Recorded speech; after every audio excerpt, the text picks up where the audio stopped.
Hello mga cookers! I-level up ang inyong Maha Blanca experience sa ating gagawing ube Maha Blanca recipe. Ready na ba kayo? Let's start! Ubebe, ubebe, ube. Kung bago pa lang po kayo sa channel na to, please don't forget to subscribe and click the notification bell para lagi po kayo updated sa mga bago nating uploads. Sisimulan natin agad, wala nang patumpik-tumpik pa. Maglalagay tayo ng 2 cups ng coconut milk o yung pangalawang piga. Ilalagay na rin natin tong asukal. Mga 3/4 cups ng asukal lang gagamitin natin, ano? And then tutunawin lang muna natin to yung asukal dito sa gata, ano? Ang ginamit ko dito segunda na asukal, pero pwede kayong gumamit ng white sugar, walang problema, no? So tutunawin lang natin ito. Mararamdaman nyo naman yan kasi granulated yung sugar natin. Nakabukas na pala yung flame natin mga cookers, ha? Mga medium low lang ang setting, wag masyadong malakas hanggang sa matunaw lang. So halo-halo lang tayo hanggang sa maramdaman nyo na medyo wala na yung sugar. Ngayon ilalagay na natin yung ating condensed milk. Pero ito yung may Ubi-licious makapuno flavor. Tago na lang natin siya sa pangalang Alaska. Baka naman. Ayan. So hahaluin lang natin to mga ka-cookers. Yan, hanggang sa hanggang sa lumabas yung kulay ube from the condensed milk. Yan, napakaganda ng color, di ba? Maiba naman yung ating niluluto ng Maha Blanca para sa pamilya natin.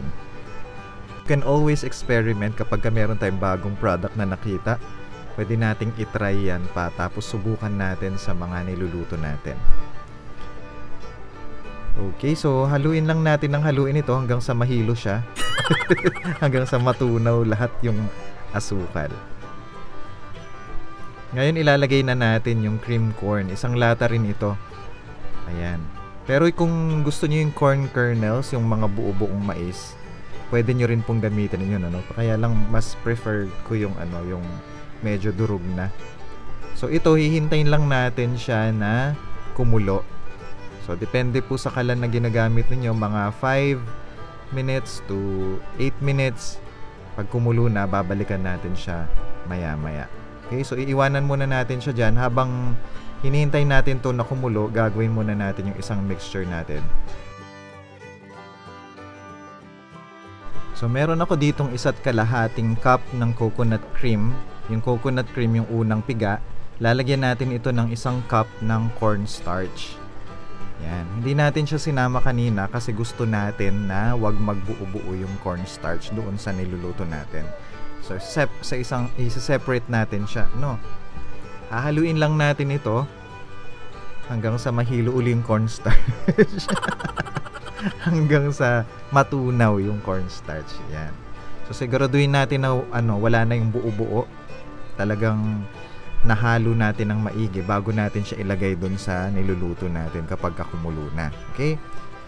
So itatabi muna natin ito. Babalikan natin ito mamaya.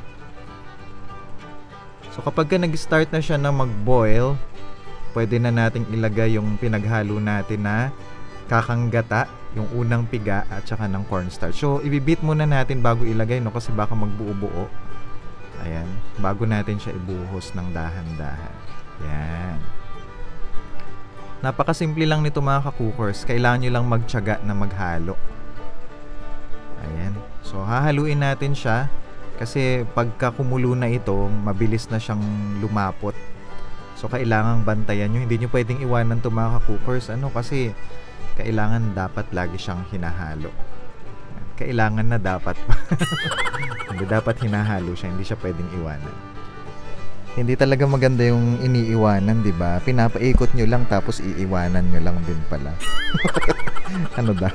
Saan galing yun?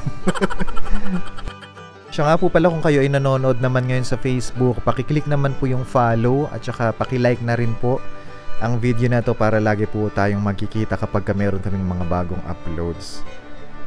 Yan. So nakita nyo medyo sisimula na siyang lumapot habang tumatagal, Ayan. So pagtsatsagaan lang talaga natin tong haluin ng haluin hanggang sa makuha natin yung desired thickness natin. Pag gumagawa ako nito, gusto ko dito sa non-stick pot. Pero wag nyo namang ilimit yung sarili nyo. Baka maghanap pa kayo ng non-stick pot. Baka bumili pa kayo. Kasalanan ko pa. Ang mga walang budget, mangingi kayo sa mga mister nyo. Pero kung meron naman, di masaya yung buhay. Magandang investment naman to sa kusina. So ito yung sinasabi ko mga ka-cookers, napansin ninyo, kapag lumabas na yung mantika ng gata natin, ayan hindi na siya dumidikit sa sa gilid ng pot natin. So ito yung consistency na gusto natin mga ka-cookers. Yan. So papatay na natin yung apoy and then ita-transfer na natin siya sa mga lyanera. Ta-transfer agad natin siya mga ka-cookers para dito na siya sa lyanera titigas. Aray ko, ang init. Ang init pala. Ibubuhos ko na lang, wait, ang init. Yan, so ito yung pangalawa na nagawa natin. So ito transfer natin sa mga lyanera o kung meron kayong ibang hulmahan, wala namang problema. Lahat nung mga ginawa nating mixture para dun siya sa mismong hulmahan titigas. Sa niluto natin mga ka-cookers, makakagawa kayo ng mga 4 hanggang 5 lyanera. Pwede na itong pang merienda. Tatap lang natin to with grated cheese. Yan, para mas maganda sa presentation, tsaka pampasarap na rin yan. Ngayon, nakapagluto tayo ng ube maha blanca. Tikman na natin to. Uy, mukhang napakasarap nito. Ganito yung gusto kong consistency ng maha blanca. Sakto lang yung niya, yung tamis at saka pagka-creamy. Sana masubukan nyo rin po ito at sa sunod magkita po ulit tayo. Bye-bye! Bago pa lang po ba kayo sa channel na to, click mo na yung subscribe button. Sige na, huwag ka na mahiya. Salamat po!